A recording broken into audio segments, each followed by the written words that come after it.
বিসমিল্লাহির রহমানির রহিম। প্রিয় দেশবাসী, ভাই ও বোনেরা, আসসালামু আলাইকুম। প্রিয় দেশবাসী, আজকে আপনাদের উদ্দেশ্যে কিছু মূল্যবান নিয়ে বক্তব্য রাখতে চাই। এটা হচ্ছে বাংলাদেশে যে বর্তমান যে প্রেক্ষাপট, আপনার গণতন্ত্রহীনতা এবং আমাদের যে সব মিলিয়ে বাংলাদেশের পরিস্থিতি খুবই একটি নাজুক অবস্থা বিরাজ করছে। অবস্থান থেকে একমাত্র পরিত্রাণের উপায় হচ্ছে একটি সুন্দর, সুষ্ঠু এবং নিরপেক্ষ নির্বাচনের ব্যবস্থা করা। তো বর্তমানে যে বাংলাদেশের যে ইস্যুটা সেটা হচ্ছে মূলত একটা রাজনৈতিক ইস্যু। রাজনৈতিক ইস্যু, এটাকে রাজনৈতিকভাবে এটা মোকাবেলা করা উচিত। যেহেতু এটা সমস্যা, রাজনৈতিক সমস্যা, এটা রাজনৈতিকভাবেই সমাধান হওয়া উচিত। তো বর্তমান যেই অন্তর্বর্তীকালীন সরকারের প্রধান উপদেষ্টা নেয়ারা যে দায়িত্ব নিয়েছেন, এটা কিন্তু সংবিধানের ভিতরে ছিল না যে অন্তর্বর্তীকালীন সরকার বা তত্ত্বাবধায়ক সরকার, যেটা 2012 সালে হাইকোর্টের মাধ্যমে সেটাকে বিলুপ্ত ঘোষণা করা হয়েছিল তৎকালীন সাবেক প্রধান বিচারপতি ABM খায়রুল হক। তো আজকে তারা যেভাবে দেশ পরিচালনা করছে, এটা সংবিধানের সংবিধানের মতন দ্বারাই সরকার প্রতিষ্ঠিত হয়নি। এটা এটা সম্পূর্ণ একটা মানে গণবিপ্লবের পরে যে সরকারটা প্রতিষ্ঠিত হয়েছে, এটা মূলত অন্তর্বর্তীকালীন সরকার। যেহেতু কাউরে কাউরে না কাউরে ক্ষমতা নিতেই হবে, এজন্য বাংলাদেশের রাষ্ট্রপতি এবং সেনাপ্রধান, বর্তমান যে তত্ত্বাবধায়ক সরকারের যে প্রধান উপদেষ্টা ইউনূস সাহেবকে ওনারা চুজ করেছেন এবং উনি বাংলাদেশের দায়িত্বভার গ্রহণ করেছেন। প্রিয় দেশবাসী, আহ, বাংলাদেশে যেই বর্তমান যেই প্রেক্ষাপট, বাংলাদেশে একদিকে গণতন্ত্রহীনতা, এই গণতন্ত্রহীনতা থেকে গণতন্ত্র উত্তরণের পথ কিভাবে আমাদের সবাইকে, এটা রাজনৈতিক দল আছে, সুশীল সমাজ আছে, রাজনৈতিক দলের যে নেতৃবৃন্দ আছে, তারা বর্তমান সরকারের যে উপদেষ্টা আছে, তারা এটা বসে আলোচনার মাধ্যমে তারা একটা দিনক্ষণ, একটা রুটম্যাপ তারা ঘোষণা করতে পারে জাতির সামনে। তো যেহেতু সংকট দিন দিন প্রকট আকার ধারণ করছে, কাজেই আমাদের সবাই এই জিনিসটা আমাদের সবাইকে একটু ভাবিয়ে তুলছে। আর বিশেষ করে আমরা যা দেখতে পাচ্ছি যে বিএনপি যে বর্তমান ভারপ্রাপ্ত চেয়ারম্যান তারেক রহমান, উনি কিন্তু এখনো দেশের বাইরে, উনি কিন্তু এখনো আসতেছেন না। তো ওনার কিন্তু এই মুহূর্তে বাংলাদেশে আসাটা খুবই প্রয়োজন। তো আমরা আরেকটা জিনিস গভীরভাবে সেটা লক্ষ্য করছি, যে বিগত সময়ে যে ডাক্তাররা দেশনেত্রী বেগম খালেদা জিয়াকে উন্নত চিকিৎসার জন্য বিদেশ পাঠানোর জন্য বিগত সরকারকে যে অনুরোধ করেছিল, উনি কিন্তু বর্তমানে সম্পূর্ণ মুক্ত। উনি কিন্তু এখন ইচ্ছা করলে উনি যে কোনো মুহূর্তে বিদেশ যেতে পারেন। তো কাজেই সব মিলিয়ে জানি না কোন দিকে পরিস্থিতি, আমরা সামনে কিভাবে আমরা এগিয়ে যাব। তবে অবস্থার দৃশ্যে সেটা যেটা মনে হচ্ছে, যে বর্তমানে কোনো না কোনো একটা সংকট ভিতরে চলছে। এই সংকটটা হচ্ছে, আপনারা সবাই ইতিমধ্যেই জানেন, অবগত আছেন যে 2008 সালের যে 111-এর সময় যে -2 ফর্মুলা, দুর্নীতিকে মাইনাস করে বিএনপি এবং আওয়ামী লীগ থেকে একটা সংস্কার প্রস্তাব তোলা হয়েছিল। ওই তখনকার সময় যারা দলের সংস্কারপন্থী ছিলেন, বিএনপি এবং আওয়ামী লীগ, তারা কিন্তু সুবিধা করতে পারেনি এবং শেষ পর্যন্ত তারা কিন্তু -2 ফর্মুলার পরিবর্তে কিন্তু -2 ফর্মুলাতে তারা এসেছিলেন। তো আজকে যদি বর্তমান যে অন্তর্বর্তীকালীন সরকার, আমি জানি না হয়তো তাদের মনের ভিতরে কি আছে, তাদের মনের কি বাসনা, সেটা জাতির সামনে তো অন্তত খোলাসা করা উচিত ছিল। গত দুদিন আগে মাননীয় সরকারের প্রধান উপদেষ্টা উনি যে ভাষণ দিয়েছেন, ভাষণের মধ্যে কিন্তু কোথাও অন্তর্বর্তীকালীন সরকারের কোনো কথা উল্লেখ ছিল না। সরি, নির্বাচনের বিষয়ে, যে নির্বাচনের যে একটা রোড ম্যাপ, সেটা কিন্তু কোনো উল্লেখ করেননি।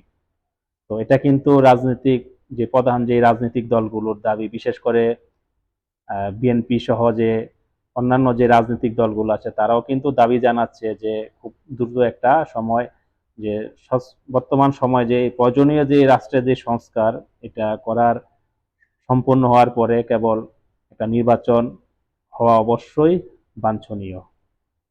আর বাংলাদেশের যে ক্রান্তি লগ্নে, যে আমরা বিগত সময় আমরা দেখেছি যে রাজনৈতিক যখন পট পরিবর্তন হয় তখন একটা না একটা সমস্যা সৃষ্টি হয় এবং কেউ না কেউ সেই সমস্যা সমাধান করার জন্য এগিয়ে আসে। তাই আমি যে বর্তমান যে সমস্যা যে প্রকট আকার ধারণ করছে দিন থেকে দিন, তো এটা থেকে আমি যে আহ্বান জানাই যে বাংলাদেশের যে বর্তমানে যারা এই সুশীল সমাজ, বুদ্ধিজীবী, তারপরে আছে আইনজীবী, তাদের সমন্বয়ে একটা কমিটি গঠন করা হোক এবং যারা সংবিধান বিশেষজ্ঞ আছে এবং বিভিন্ন প্রধান যে রাজনৈতিক দলগুলোর নেতৃবৃন্দ যারা আছেন তাদের সাথে একটা আলোচনা করে আপনারা একটা সমঝোতায় পৌঁছন এবং কিভাবে আপনারা কতদিন থাকতে চান এবং নির্বাচনটা কিভাবে আপনারা করতে চান এবং কার কার কি ধরনের কি কি সহযোগিতা লাগে সেটা আপনারা রাজনৈতিক দলগুলোর সাথে একটা এজেন্ডা ভিত্তিক আলোচনা করা প্রয়োজন। তো কিন্তু সেরকম কিন্তু আমরা বাস্তবে কোনো লক্ষণ দেখছি না। তো এটা কি আবার সেই ধরনের কোনো প্রক্রিয়াতে সরকার যায় কিনা, যেমন no Awami League, no BNP, তারা অন্য একটা শক্তিকে ক্ষমতায় আনার জন্য চেষ্টা করে যাচ্ছে, বা বর্তমান যেই অন্তর্বর্তীকালীন সরকার তারা দীর্ঘদিন ক্ষমতা থাকবে, কেউ কেউ বলছে 3 বছর, কেউ বলছে 5 বছর। এটা এটা কিন্তু অতি রঞ্জিত, এটা কিন্তু হিসেবে বাংলাদেশের যে গণতান্ত্রিক কাঠামোর ভিতরে যে বাংলাদেশে যে বর্তমান যে প্রেক্ষাপট, এটা কিন্তু গ্রহণযোগ্য না, এটা অগ্রহণযোগ্য। কারণ আমরা বাংলাদেশের একটা সচেতন নাগরিক হিসেবে, আমরা স্বাধীন বাংলাদেশের একটা নাগরিক হিসেবে আমরা এতটুক আমরা মতামত দিতে পারি যে বাংলাদেশে অবশ্যই একটা নির্বাচন দরকার। সেটা যদি 3 মাসে না হয়, সেটা 6 মাস, 6 মাস হইলে 9 মাস যদি না হয়, কিন্তু প্রয়োজনে যদি প্রধান যে রাজনৈতিক দলগুলোর যে নেতৃবৃন্দ যারা আছে তাদের সাথে আলোচনা করে অথবা আপনারা 1 বছর একটা টাইম নিবেন যে আমরা এই সময়ের ভিতরে আমরা নির্বাচনটা করতে চাই, আপনারা কি ধরনের সহযোগিতা আমাদের করবেন। তাহলে আমি মনে করি, যেহেতু বাংলাদেশের সব রাজনৈতিক দলগুলা বর্তমান সরকারকে সমর্থন করে, তাদেরও রাজনৈতিক দলগুলোর চাওয়া পাওয়ার প্রতি তাদেরও একটা সম্মান জানানো উচিত। তো এটা হবে সবচেয়ে বাংলাদেশের জন্য, বাংলাদেশের গণতন্ত্রের জন্য এটা খুবই ভালো একটা প্রক্রিয়া। তো আমার কেন জানি এখন মনে হচ্ছে যে জানি না তারা কেন নির্বাচনের বিষয়ে কোনো কথা বলছেন না কোনো পরিষ্কার ভাবে। এদিকে কিন্তু দেখেন বিএনপি দলের যে মহাসচিব, যে মাননীয় মহাসচিব জনাব মির্জা ফখরুল ইসলাম আলমগীর, উনি কিন্তু বলেছেন যে আমরা সময় দেই নাই, তবে আমরা একটা রোড ম্যাপ চাচ্ছি, যে আপনারা কত দিনের মধ্যে নির্বাচনটা পরিচালনা করবেন, কত দিনের মধ্যে নির্বাচনটা সম্পন্ন করতে পারবেন এবং রাষ্ট্রের যে প্রয়োজনীয় যে সংস্কারগুলা, এটা আপনাদের কতদিন সময় লাগতে পারে সেই ধারণা সারা বাংলাদেশের মানুষকে আপনারা দিবেন কিনা, সেটা আমরা জানতে চেয়েছি জানতে চেয়েছি। কিন্তু এর বাইরে কিন্তু উনি কোনো কিছু বলেননি। উনি উনি একটা দলের মহাসচিব, উনি বলতেই পারেন, কারণ ওনাদের একটা চাওয়া পাওয়া আছে। ওনারা বাংলাদেশের একটা প্রধান বৃহত্তম রাজনৈতিক দল। বিএনপি, আওয়ামী লীগ, তারাই তো বাংলাদেশের বর্তমানে, তারা বাংলাদেশের বৃহৎ দুটি রাজনৈতিক দল। কেউ কোনো সময় আওয়ামী লীগ ক্ষমতায় গিয়েছে, কোনো সময় বিএনপি গিয়েছে। এখন যে বর্তমান যে বাংলাদেশের যে প্রেক্ষাপট, যে বর্তমান বাংলাদেশের জনমত জরিপ, সেটা তো সবাই স্পষ্ট, আমরা নিঃসন্দেহে বলতে পারি যে নির্বাচন হলে অবশ্যই বিএনপি বিশাল সংখ্যাগরিষ্ঠতা অর্জন করে তারা পার্লামেন্টে সংখ্যাগরিষ্ঠতা নিয়ে তারা সরকার গঠন করবে, এটা কোনো সন্দেহ নেই। তো আমার মতে এই জিনিসগুলো একটু খোলাসা করা উচিত। আর বিএনপির কাছে আমার, বিএনপি সহ যে অন্যান্য যে রাজনৈতিক দলগুলো আছে, আপনারা এখন যে দেশের যে বর্তমান যেই ক্রান্তি লগ্নে আপনারা সবাই একটা ঐক্য বজায় রাখুন। বিশেষ করে আপনারা সেদিক একটা জিনিস লক্ষ্য রাখবেন, যাতে কোনো অরাজনৈতিক কোনো শক্তি বা কোনো অগণতান্ত্রিক শক্তি বাংলাদেশে রাষ্ট্র ক্ষমতা দখল করার জন্য কোনো ষড়যন্ত্র করছে কিনা, বা যে বর্তমান যারা আছে তাদের ভিতরে রাজনীতির কোনো কোনো স্বার্থ, কোনো লোভ জড়িত আছে কিনা, সেটার দিকে আপনারা একটু দৃষ্টি রাখবেন। কারণ 111-এর কথা আমরা কিন্তু কেউ ভুলি নাই।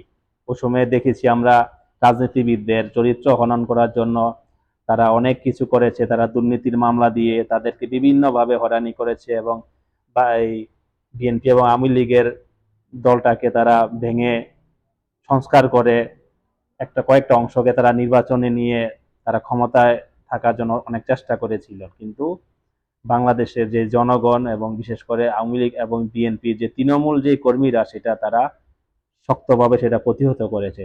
শেষ পর্যন্ত কিন্তু তারা ওই অবস্থান থেকে সরে গিয়ে তারা নির্বাচন দিতে বাধ্য হয়েছে, এবং যার পরিশেষে আওয়ামী লীগ 2008 সালের যেই 29শে ডিসেম্বর তারা নির্বাচন করে তারা রাষ্ট্রীয় ক্ষমতায় আসে।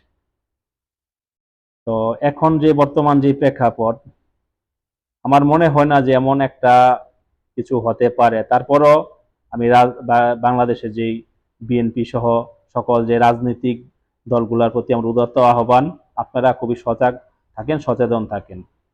আমি বিশেষ করে বিএনপির প্রতি আমি দৃষ্টি আকর্ষণ করছি। আমাদের সাবেক মাননীয় প্রধানমন্ত্রী বিএনপির চেয়ারপারসন বেগম খালেদা জিয়া, উনি খুবই অসুস্থ, আমরা সবাই জানি। তবে ওনাকে দেশের বাহিরে চিকিৎসার ওনার পাঠানোটা খুবই একান্ত প্রয়োজন হয়ে দাঁড়িয়েছে। তো আমি এর সাথে সাথে আমি যে বিএনপির যে ভারপ্রাপ্ত চেয়ারম্যান জনাব তারেক রহমান, উনি কিন্তু বর্তমানে লন্ডনে অবস্থান করছেন।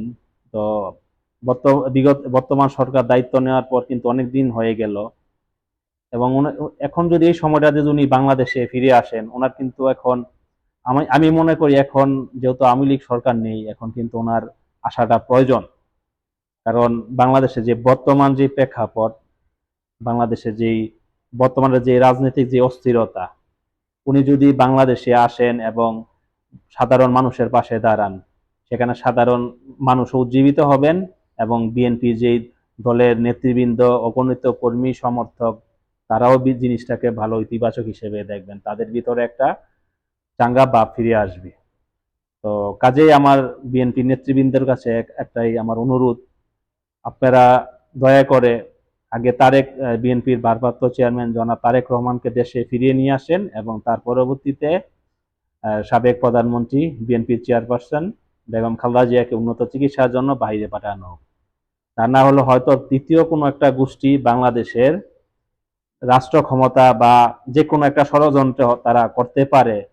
তো সেদিক বিবেচনা করে এই জিনিসটা মাথায় নিয়ে আপনারা ঠিক ওইভাবে আপনারা অগ্রসর হন। আমরা চাই বাংলাদেশের যে বর্তমান যে প্রেক্ষাপট, এটা সম্পূর্ণ পরিবর্তন হবে, এবং বাংলাদেশে সত্যিকারের নির্বাচন হবে, এবং নির্বাচনে জনগণের নির্বাচিত প্রতিনিধিরাই পার্লামেন্টে আসনে অধিষ্ঠিত হবেন, এবং তারাই বাংলাদেশের রাষ্ট্রভার গ্রহণ করবেন। অন্যথায় বাংলাদেশের কোনো অগণতান্ত্রিক শক্তি, কোনো নির্বাচিত সরকার বেশি দিন সেটা চলতে দেয়া যাবে না। সেটা যদি চলতে দেয়া হয়, তাহলে কিন্তু আমাদের গণতন্ত্রের জন্য মারাত্মক হুমকিতে পড়তে পারে। কাজেই বিএনপি সহ প্রধান রাজনৈতিক দলগুলোর এখন উচিত আপনারা সোচ্চার হন, এবং দেশবাসীকে আপনাদের পক্ষে, বিশেষ করে গণতন্ত্রের পক্ষে, নির্বাচনের পক্ষে আপনারা জনমত সংগঠিত করেন। আপনারা শান্তিপূর্ণভাবে আপনারা এই পক্ষে আওয়াজ তোলেন, কথাবার্তা বলেন। তারপর হয়তো বা আলাপ আলোচনার মাধ্যমে হয়তো অন্তর্বর্তীকালীন সরকার তারা হয়তো জিনিসটা উপলব্ধি করতে পারবে যে না, বাংলাদেশে সত্যি একটা নির্বাচন প্রয়োজন। তো কাজেই আপনারা এখন থেকেই আপনারা সব পক্ষ একটা সমঝোতা আসেন, এবং যত দ্রুত সম্ভব একটা নির্বাচনের ব্যবস্থা করবেন, যাতে কি অবস্থা থেকে মুক্তি দিবেন। এই আশাবাদ ব্যক্ত করে আমি আজকের মতো আনোয়ার হোসেন পলাশ আপনাদের কাছ থেকে আমি বিদায় নিচ্ছি। আল্লাহ হাফেজ, ভালো থাকবেন।